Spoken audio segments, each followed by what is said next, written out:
Sa oras ng sakuna, may iisang tanong ang bawat pamilya. May darating bang tulong? Sa lungsod ng Coronadal, ang sagot ay malinaw. Oo, libreng ambulansya na handang rumisponde 24 oras saan mang sulok ng lungsod.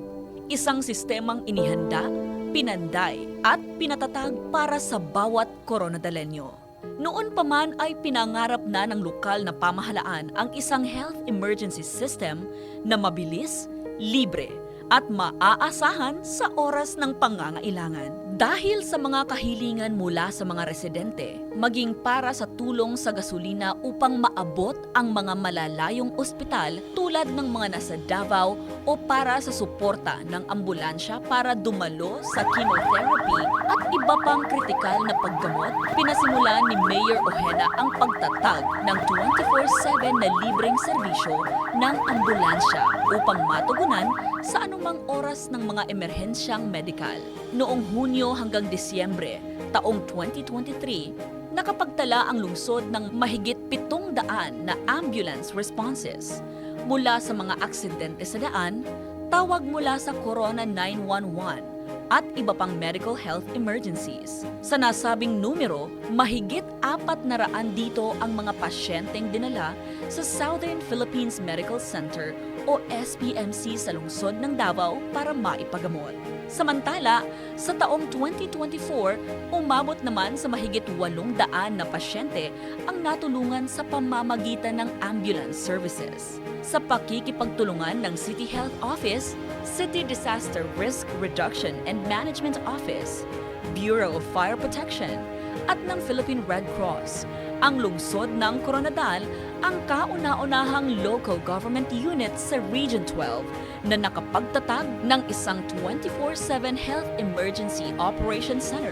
Ang inisyatibong ito ang naging kasagutan sa tumataas na health at emergency needs ng lungsod, lalong-lalo na sa higit na nangangailangan at mga pasyenteng nasa malalayong barangay sa pamamagitan ng pagbibigay ng mabilis, epektibo at maituturing na life-saving emergency medical services. Sa subong, sir, ang aton gid laban-laban kita, sir, sa mga patient conduction naton.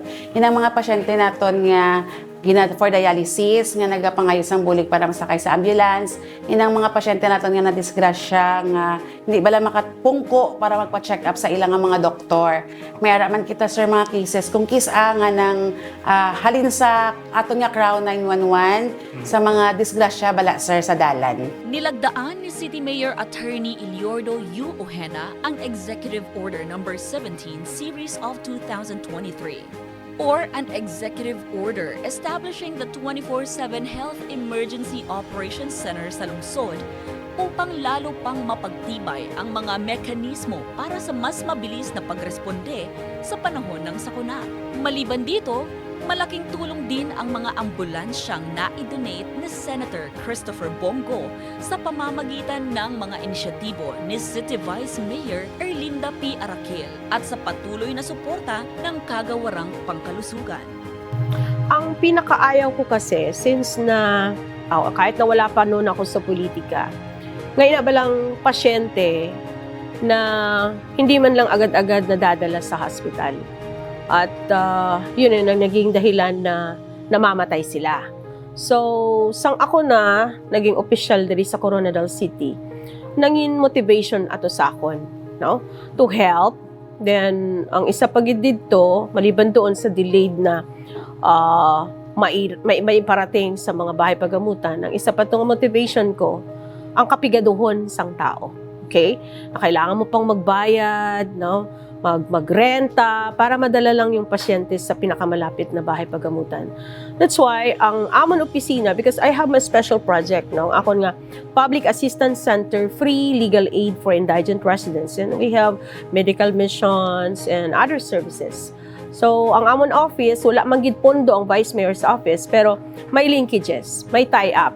So, sang nakilala namon ang opisina o nakakadtugid ako personally in Metro Manila sa office ni Senator Bongo, Ito naman nabalaan na meron pala siyang mga project na ganito na pwede kang maka-avail, no, ng mga ambulansya. So agad-agad hindi na kami nagdalawang isip, no. Gumawa kami ng proposal and kinausap natin yung Chief of Staff ni Senator Bongo at hindi naman tumagal. Ibinigay sa atin yung isang unit ng ambulance. Ang pandemya ang isa sa pinakamatinding pagsubok hindi lamang sa kasaysayan ng lungsod, kundi maging ng buong daigdig. Kakulangan sa tao, gamit at pagtaas ng mental health cases. Nang dahil dito, dumating sa punto na ang iisang ambulansya ay rumiresponde sa 3 sunod-sunod na tawag. Ngunit sa kabila ng mga hamong kinaharap, patuloy ang pamahalaan sa paghahatid ng serbisyong medikal sa pakikipagtulungan ng iba't ibang sektor, pampubliko man o pribado. Ang aton nga mga responders is trained naton sa emergency management technician, and through the help dako man ang pagpasalamat sa aton nga CDRMC through kay Sir Cyrus nga Urbano nga gitagaan kita sang fund nga magpa-train sang aton nga mga technician. So every year may ginapadala kita nga 3 ka personnel and staff naton ginapa-training naton sa emergency management technician through under sa Red Cross na siya. And ang aton nga mga ambulance is licensed ambulance. So ara na dira ang tanan nga requirements, no, para sang mga cardiac monitor, and ang aton gamit dira is updated gid siya. Nangayo kami bulig sa kay Mayor Ohina. Ngayo kami bulig sa iya nga libre ang amon nga sakyan pa kadto sa Davao. Sa SPMC nga pagpakemo.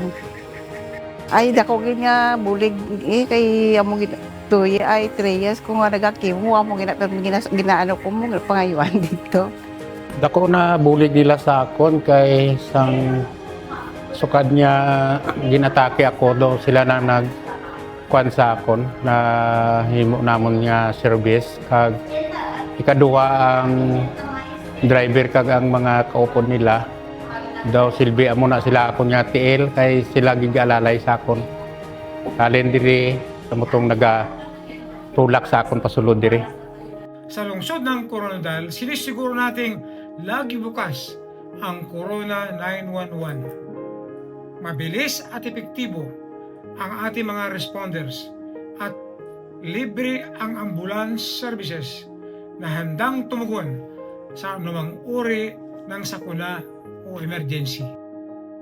Sa lungsod ng Coronadal, pinatunayan ng pamahalaan na sa panahon ng panganib, hindi kailangang mamili sa pagitan ng pera at buhay.